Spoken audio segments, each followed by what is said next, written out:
Hello दोस्तों, आज हम लोग पढ़ने जा रहे हैं क्लास 8th का 8वां चैप्टर।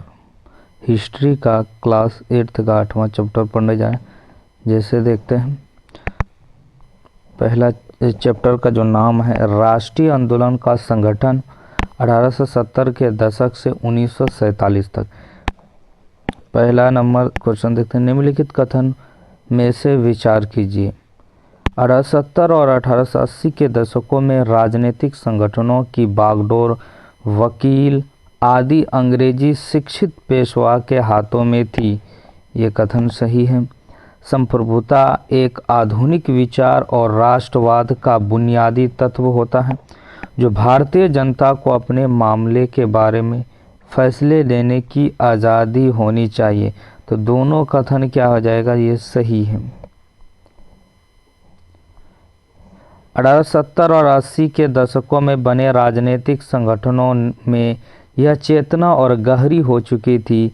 इनमें से ज़्यादातर संगठनों की बागडोर वकील आदि अंग्रेजी शिक्षित पेशेवरों के हाथों में थी। पूना सार्वजनिक सभा, इंडियन एसोसिएशन, मद्रास महाजन सभा, बॉम्बे रेजिडेंसी एसोसिएशन और भारतीय राष्ट्रीय कांग्रेस आदि इस तरह के प्रमुख संगठन थे। पूना सार्वजनिक सभा नाम को गौर से देखिए। सार्वजनिक का मतलब होता है सब लोग या सबके लिए। सर्व का मतलब होता है सभी, जनिक लोगों का। हालांकि इनमें से बहुत सारे संगठन देश के खासकर हिस्सों में काम कर रहे, लेकिन वे अपने लक्ष्य को भारत के सभी लोगों का लक्ष्य बताते थे। उनके मुताबिक उनका लक्ष्य किसी खास इलाके, समुदाय या वर्ग के लक्ष्य नहीं थे।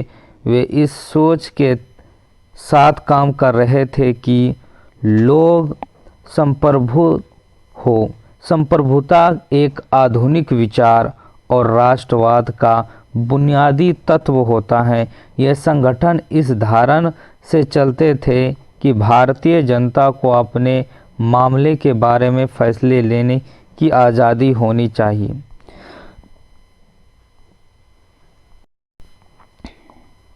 दूसरा नंबर क्वेश्चन देखते हैं, निम्न से ब्रिटिश सरकार ने आर्म्स एक्ट कब पारित किया। याद रखना, इसका आ जाएगा 1878 में आर्म्स एक्ट पारित किया। आर्म्स एक्ट के द्वारा जो है 1870 और 80 के दशकों में ब्रिटिश शासन के प्रति असंतोष ज़्यादा गहरा हुआ।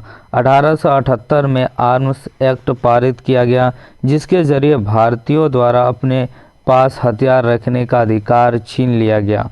यानी 1878 का आर्म्स एक्ट पारित हुआ, उनमें से क्या गया, भारतीय जो हैं हथियार नहीं रख सकते। उसी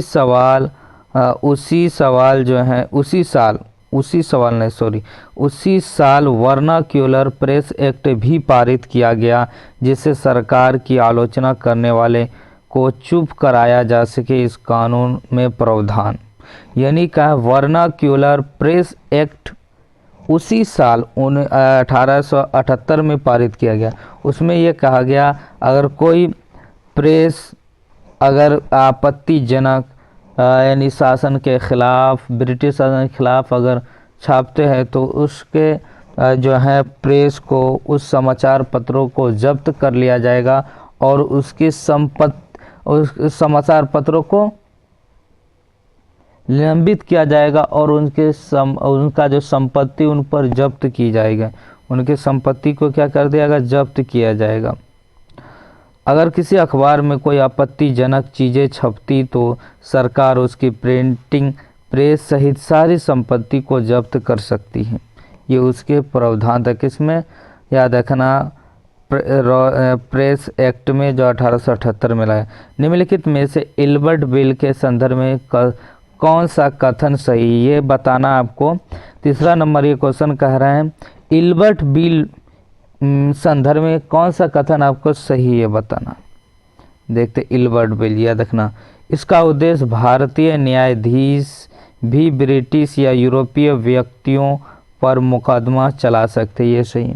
यानी एल्बर्ट बिल का ये प्रावधान था कि भारतीय न्यायाधीश यूरोपीय लोगों को और भारतीय लोगों के केस पर सुनवाई की जा सकती, उनकी मुकदमा पर सुनवाई की जा सके, उनको यूरोपीय लोग हो या भारतीय हो, उनका जो है सज़ा सुनाई जा सकती है। इस बिल को गवर्नर जनरल लॉर्ड लीटन ने समर्थन किया था। तो याद रखना केवल एक सही होगा, क्योंकि लॉर्ड लीटन ने नहीं समर्थन किया था। आगे देखते हैं। 1883 में सरकार ने इल्बर्ट बिल कब लाया गया? 1883 में। यहाँ से क्वेश्चन अगर पूछ दे कि इल्बर्ट बिल कब लाया गया, तो 1883 ईस्वी में सरकार ने इल्बर्ट बिल लागू करने का प्रयास किया।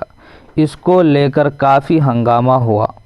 इस विधेयक में प्रावधान किया गया था कि भारतीय न्यायाधीश भी ब्रिटिश या यूरोपीय व्यक्ति पर मुकदमा चला सकता है। यानी यह बिल लाया गया कि भारतीय हो या यूरोपीय व्यक्ति हो, दोनों पर मुकदमा चला सकते हैं। इनके जो हैं क्या कहते हैं, सुनवाई कर सकते हैं दोनों लोगों का, ताकि भारत में काम करने वाले अंग्रेज और भारतीय न्यायाधीशों के बीच समानता स्थापित की जा सके। ये अंग्रेज चाहते थे, कुछ लोग चाहते थे अंग्रेज और भारतीय न्यायाधीशों के बीच समानता स्थापित की जा सके, ये इसीलिए इस बिल को लाया गया। लेकिन अंग्रेज़ों के विरोध की वजह से, याद रखना, लेकिन ये भारतीयों के लिए फ़ायदा था, लेकिन अंग्रेज़ों के ये अंग्रेज इसका विरोध करने लगे, क्योंकि अंग्रेज़ों का क्या कहते हैं, सुनवाई करने लगे भारतीय न्यायाधीश। तो इसी वजह से, जो अंग्रेज़ों का विरोध की वजह से, सरकार ने यह विधेयक वापस ले लिया। सरकार पर ज़्यादा दबाव पड़ने लगा, विरोध करने लगे यूरोपीय लोगों, तो इसके कारण यह विधेयक क्या हुआ, वापस लिया। तो भारतीयों ने इस बात को काफ़ी विरोध किया। याद रखना, जब ये बिल को वापस लिया तो भारतीय की क्या काफ़ी विरोध किया। इस घटना से भारत में अंग्रेज़ों के असली रवैये का पता चलता था। तो याद रखना, ये घटना जब हुआ, जब एल्बर्ट बिल वापस ले लिया, तो भारतीयों को भारत में जो है अंग्रेजी के असली रवैये का पता चला। असली रवैये का मतलब, ये लोगों को लगने लगा अंग्रेज जो हैं वो सिर्फ अपने लिए सोच रहे हैं, सिर्फ अपने लिए सोच रहे हैं। निम्नलिखित में से वर्नाक्युलर प्रेस एक्ट के संदर्भ में कथनों पर अब विचार कीजिए।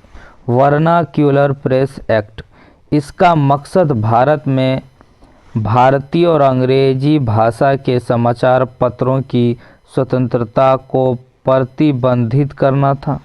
यानी इसका मकसद भारत में भारतीय अंग्रेजी भाषा के समाचार पत्रों की स्वतंत्रता को प्रतिबंधित करना था। ये तो नहीं होगा। देखते हैं। इस अधिनियम ने जिला मजिस्ट्रेट की कार्रवाई को निर्यात बना दिया। इसके विरुद्ध अदालत में अपील नहीं की जा सकती थी। लॉर्ड रिपन ने 1882 में इस अधिनियम को निरस्त कर दिया। उपयुक्त में से कौन सा कथन सही है? याद रखना, इसका कथन जो है 1 और 2 सही है। क्या है? 1 और 2। 1870-80 के दशक में ब्रिटिश शासन के प्रति असंतोष और ज़्यादा गहरा हुआ। 1878 में आर्म्स एक्ट पारित किया गया, जिसके जरिए भारतीय द्वारा अपने पास हथियार रखने का अधिकार छीन लिया गया। उसी साल वर्नाक्युलर प्रेस एक्ट भी पारित किया गया, जिससे सरकार की आलोचना करने वाले को चुप कराया जा सके। इस कानून में प्रावधान था कि अगर किसी अखबार में कोई आपत्तिजनक चीज़ें छपती तो सरकार उसकी प्रिंटिंग प्रेस सहित सारी संपत्ति को जब्त कर सकती है। Poverty and un British rule in India, निम्नलिखित में से किसके द्वारा लिखित पुस्तक है? तो याद रखना, ये दादा भाई नौरोजी के द्वारा लिखा गया ये पुस्तक है। पॉवर्टी ऑफ इन इंडिया जो हैं दादा भाई नौरोजी की पुस्तक poverty and on British rule in India में ब्रिटिश शासन के आर्थिक परिणामों की बहुत तीखी आलोचना की गई थी।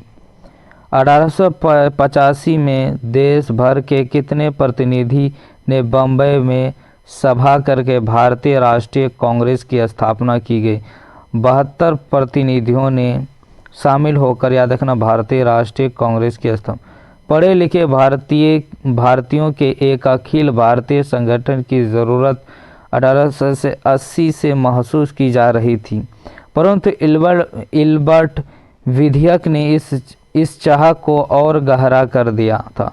1885 में देश भर के 72 प्रतिनिधियों ने बम्बई में सभा करके भारतीय राष्ट्रीय कांग्रेस की स्थापना का फैसला लिया। संगठन का प्रारंभ नेता दादा भाई नौरोजी, फिरोज शाह मेहता, बदरुद्दीन तैयब, W.C. बनर्जी, सुरेंद्र नाथ बनर्जी, रोमेश चंद्र दत्त, एस सुब्रमण्यम अय्यर एवं अन्य प्राय बम्बई और कलकत्ता के ही थे।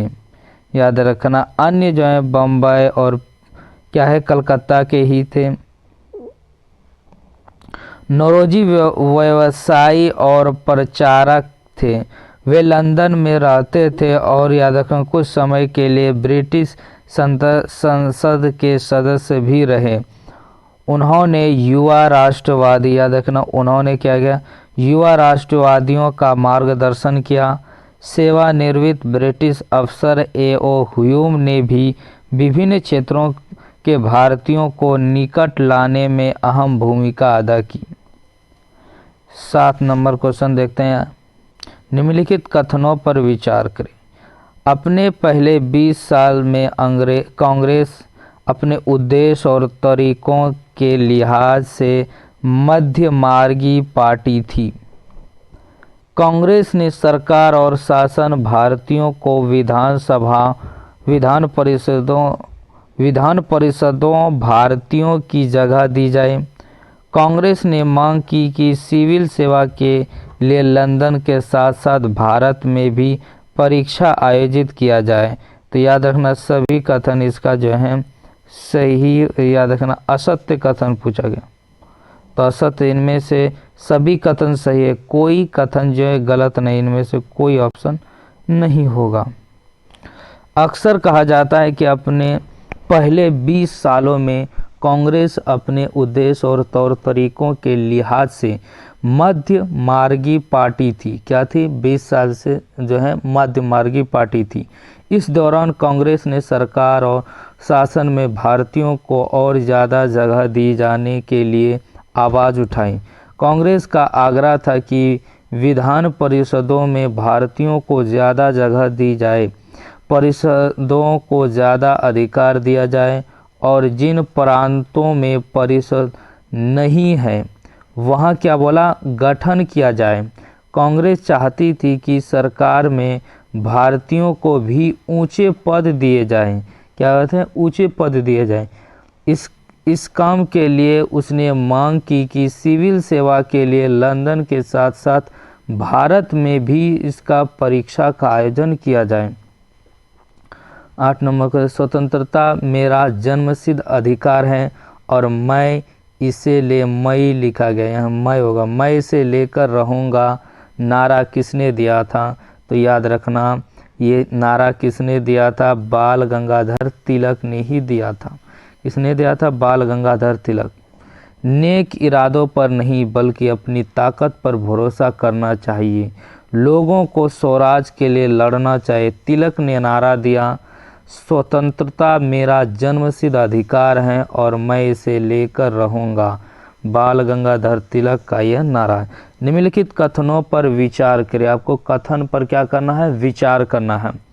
न्यायपालिका को कार्यपालिका से अलग करना, सैन्य व्यय में वृद्धि, शस्त्र अधिनियम को रद्द करना। कूट का प्रयोग करके सही कथन का चयन कीजिए। याद रखना सही कथन जो है, सही कथन का चयन कीजिए। इसमें जो है सैन्य व्यय में वृद्धि की तो बात नहीं किया गया है, तो याद रखना ये आंसर जो है थोड़ा गलत लगता है। चल देखते हैं इसका डिस्कशन में किस प्रकार भारतीयकरण से यहाँ की धन संपत्ति भी कुछ हद तक भारत में रुकने लगी। भारतीय की मांग थी कि न्यायपालिका को कार्यपालिका से अलग किया जाए। न्यायपालिका को कार्यपालिका से क्या करना चाहिए, अलग किया जाए। आर्म्स एक्ट को निरस्त किया जाए और अभिव्यक्ति बोलने की स्वतंत्रता दी जाए। शुरुआती सालों में कांग्रेस ने कई आर्थिक मुद्दे भी उठाए। उसका कहना था कि निर्यात की वजह से खाद्य पदार्थों का अभाव पैदा हो गया था। कांग्रेस की मांग थी कि लगान कम किया जाए, फौजी खर्चे में कटौती की जाए। याद रखना, सैन्य अर्थात फौजी खर्चे में क्या क्या है, कटौती की जाए। सिंचाई के लिए ज़्यादा अनुदान दिया जाए। उसने नमक कर, विदेशों में भारतीय मजदूरों के साथ होने वाले बर्ताव तथा भारतीयों के कामों में दखल अंदाजी करने वाले वन प्रशासन की वजह से वनवासियों की बढ़ती मुसीबतों के बारे में बहुत सारे प्रस्ताव पारित किए। इससे पता चलता है कि पढ़े लिखे संपन्न वर्ग की संस्था होते हुए भी कांग्रेस केवल पेशेवर समूह, जमींदारों और उद्योगपतियों के हक में ही नहीं बोल रही थी। निम्नलिखित में से गरम दल का नेता नहीं थे।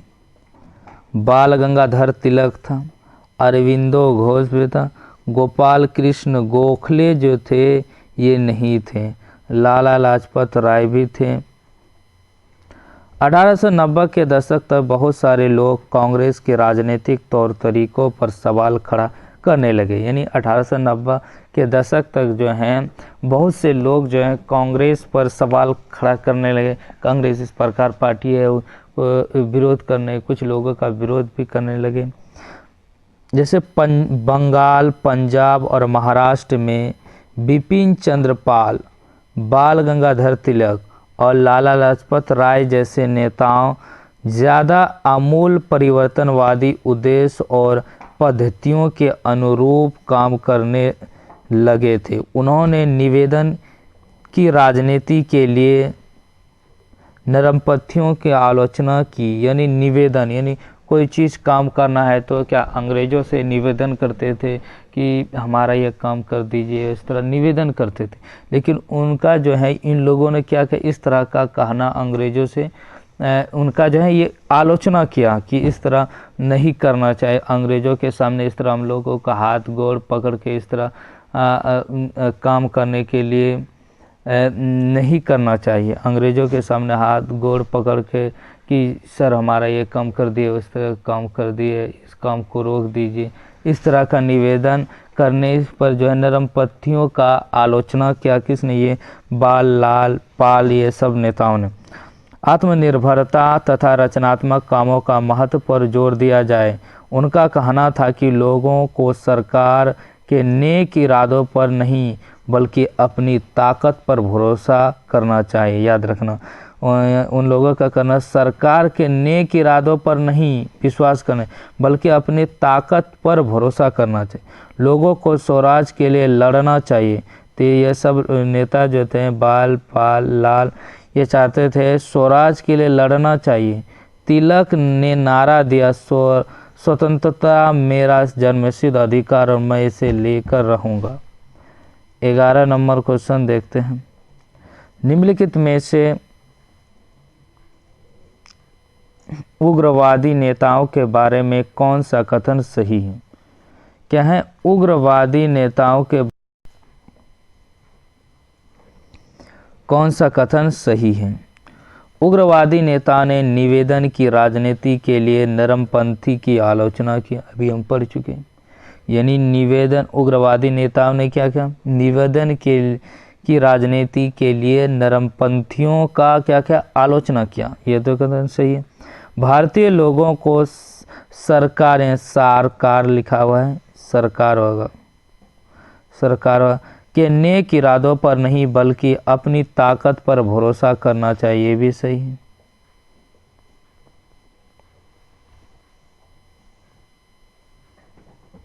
रचनात्मक तथा आत्मनिर्भरता तथा रचनात्मक कामों के महत्व पर जोर देना चाहिए। उग्रवादी ब्रिटिश शासन के अंतर्गत स्वशासन की मांग करते थे। उग्रवादी जो हैं ब्रिटिश शासन के अंतर्गत स्वशासन की मांग करते थे, गलत है।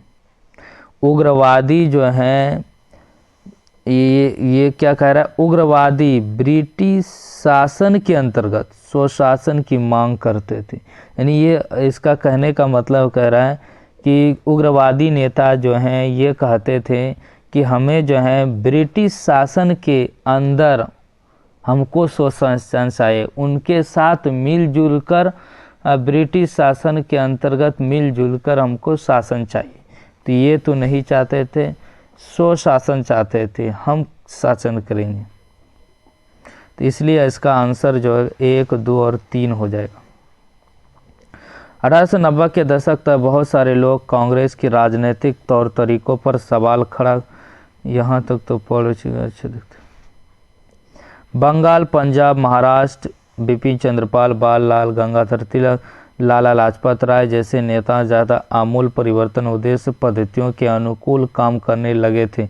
उन्होंने निवेदन की राजनीति के लिए नरमपंथियों का क्या क्या आलोचना की, आत्मनिर्भरता, रचनात्मक कामों का महत्व पर जोर दिया।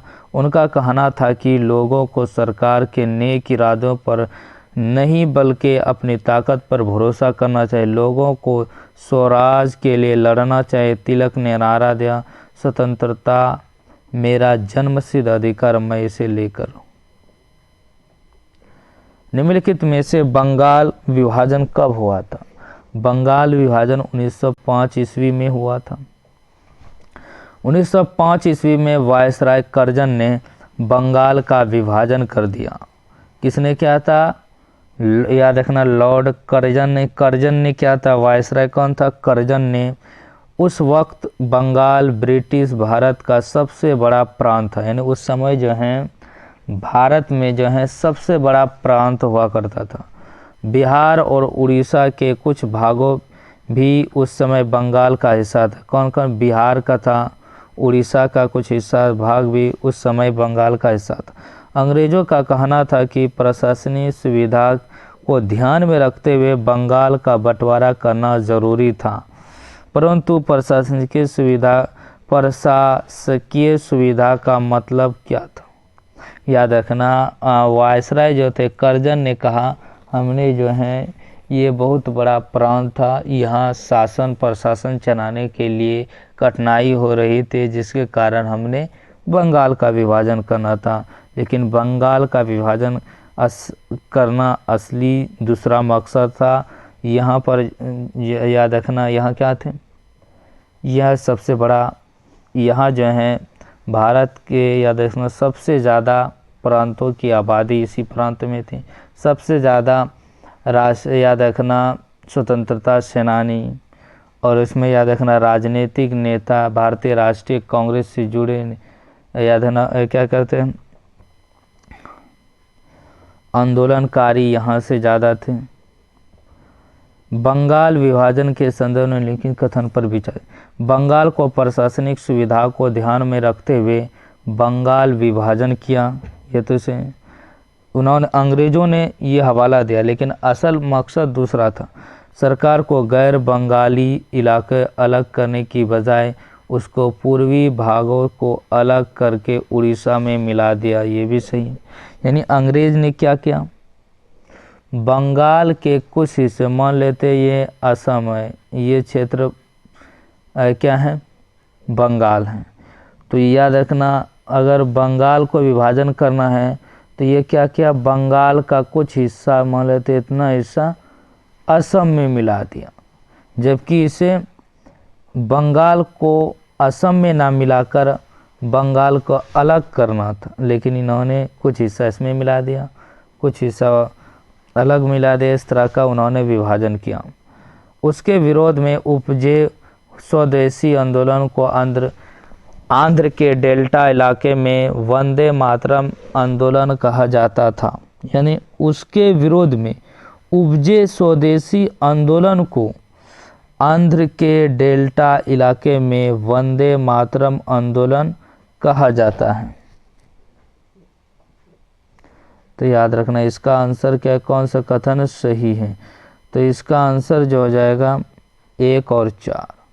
वाजन मध्यवर्गीय आमूल परिवर्तन ने सभी समर्थन किया, ये तो गलत है, इसलिए आंसर क्या आ जाएगा 1, 4। 1905 में वायसराय कर्जन ने बंगाल का विभाजन कर दिया। उस वक्त बंगाल ब्रिटिश भारत का सबसे बड़ा प्रांत, बिहार उड़ीसा के कुछ भाग भी उस समय बंगाल का हिस्सा थे। अंग्रेजों का कहना था कि प्रशासनिक सुविधा को ध्यान में रखते हुए बंगाल का बंटवारा करना जरूरी था, परंतु इस प्रशासनिक सुविधा का मतलब क्या था, इससे किसको सुविधा मिलने वाली थी। जाहिर है इसका ताल्लुक अंग्रेज अफसरों और व्यापारियों के फायदे से था। याद रखना इसको किसको फायदा, अंग्रेज व्यापार और व्यापारियों के फायदे से था। लेकिन सरकार ने गैर बंगाली इलाके को अलग करने के बजाय उसके पूर्वी भागों को अलग करके असम में मिला दिया।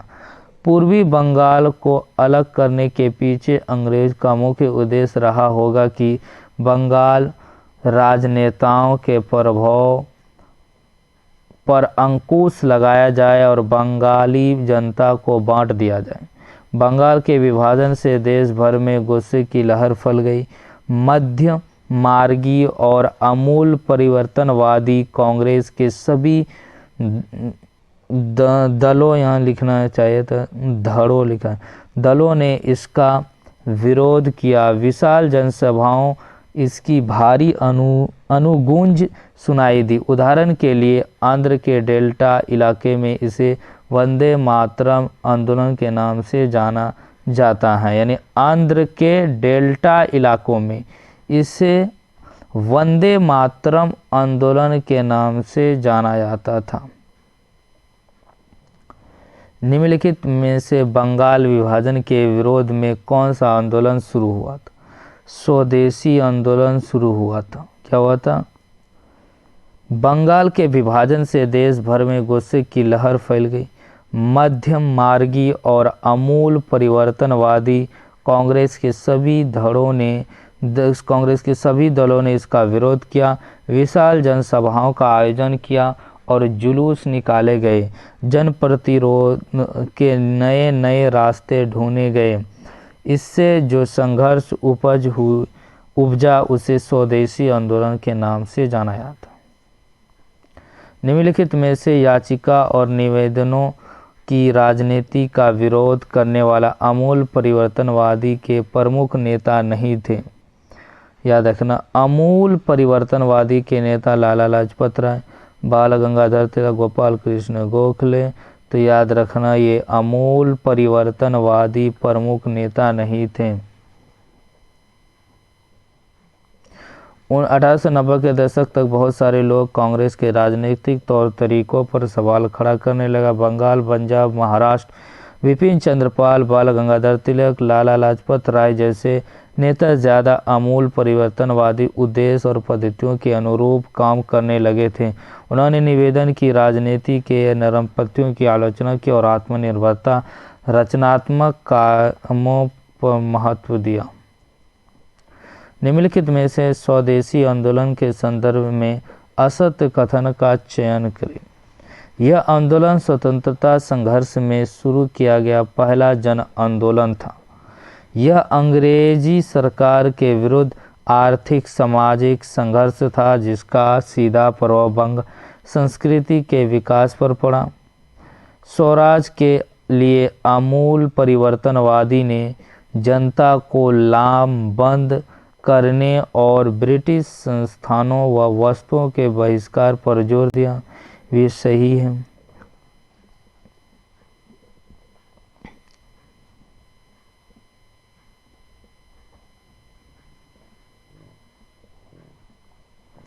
यह आंदोलन बंगाल विभाजन की घोषणा की प्रतिक्रिया के रूप में शुरू किया गया। याद रखना इसका आंसर क्या हो जाएगा, इसका आंसर जो होगा 1 हो जाएगा। याद रखना क्या हो जाएगा 1। बंगाल विभाजन से देश भर में गुस्से की लहर फैल गई। मध्य मार्गी और आमूल परिवर्तनवादी कांग्रेस के सभी दलों ने इसका विरोध किया। विशाल जनसभाओं का आयोजन किया और जुलूस निकाले गए। जनप्रति नए नए रास्ते ढूंढे गए। इससे जो संघर्ष उपजा उसे स्वदेशी आंदोलन के नाम से जाना।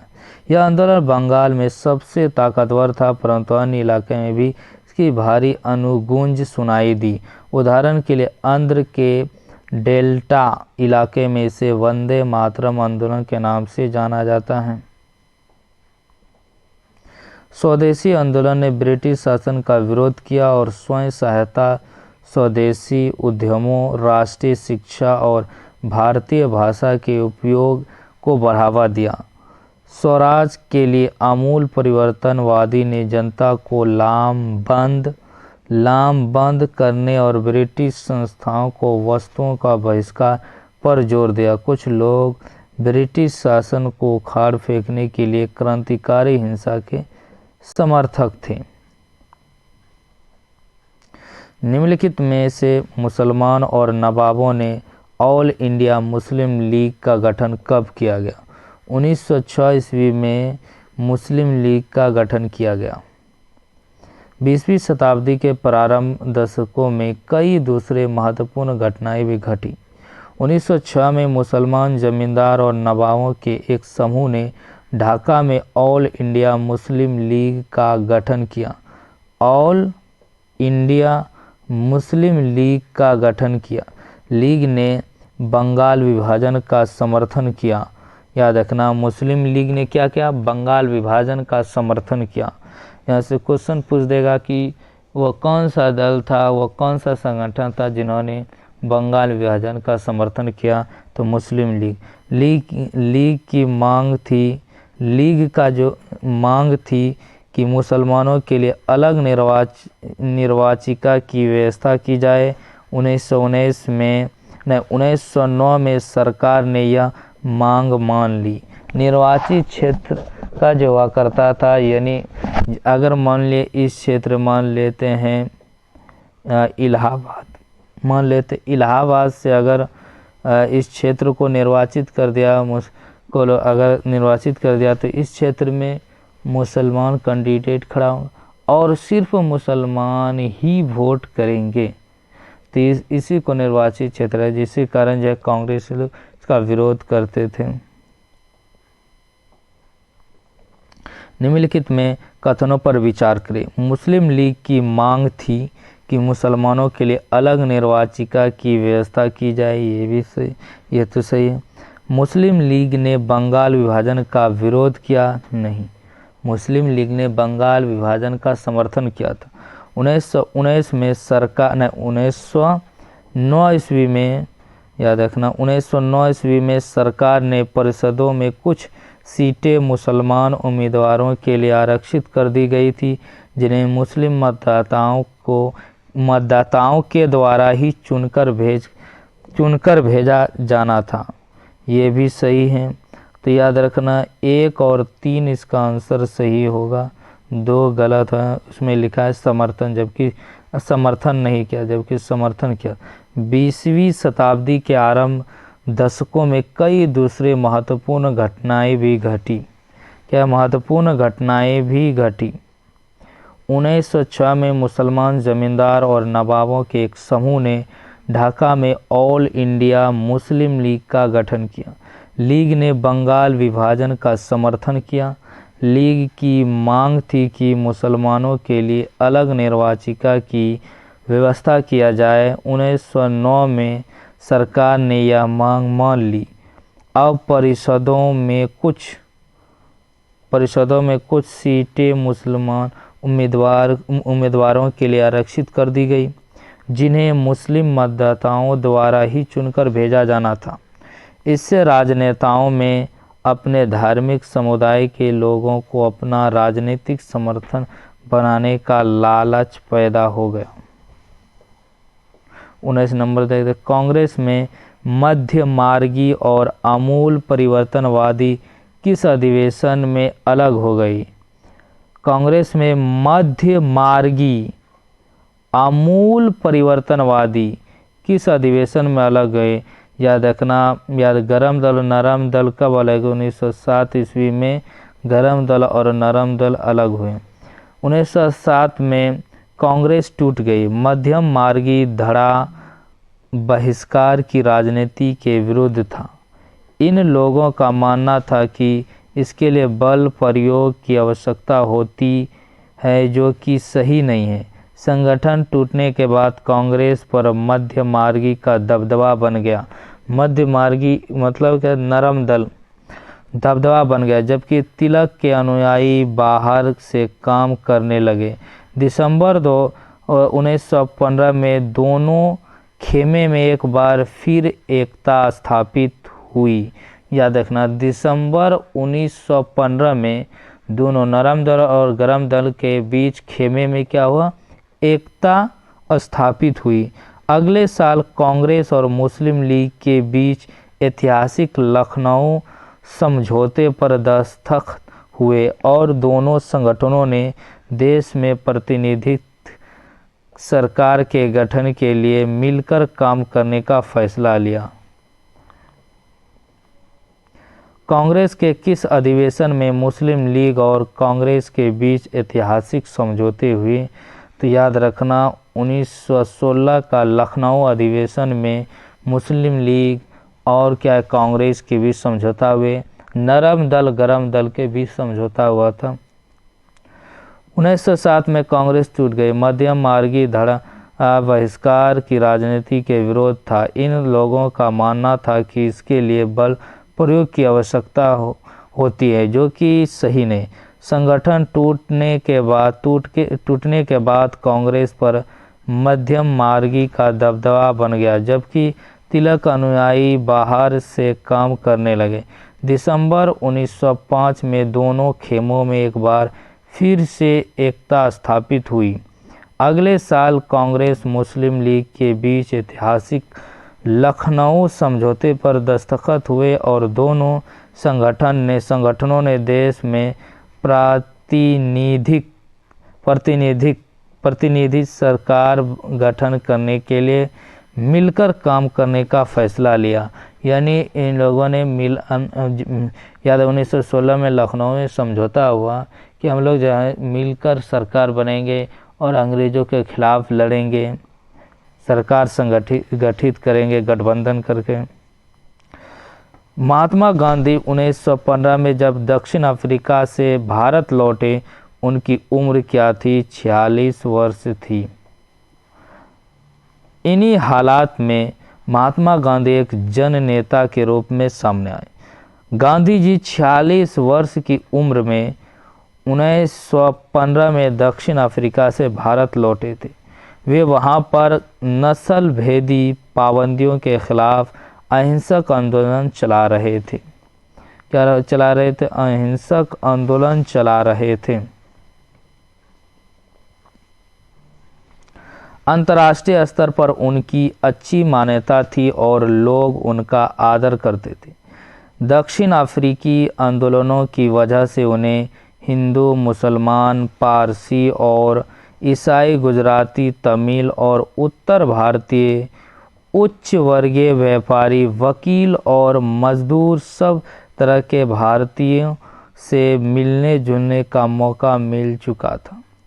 निम्नलिखित में से गांधी जी ने नटाल कांग्रेस की स्थापना कब और कहाँ की गई? नटाल कांग्रेस की स्थापना याद रखना 1895 डरबन में किया गया था। याद रखना, पूछेगा नटाल कांग्रेस की स्थापना 1895 डरबन में किया गया था। 1895 में अन्य भारतीयों के साथ महात्मा गांधी ने नस्ली भेदभाव का विरोध करने के लिए नटाल कांग्रेस का गठन किया था। क्या आप इस चित्रों में गांधी जी के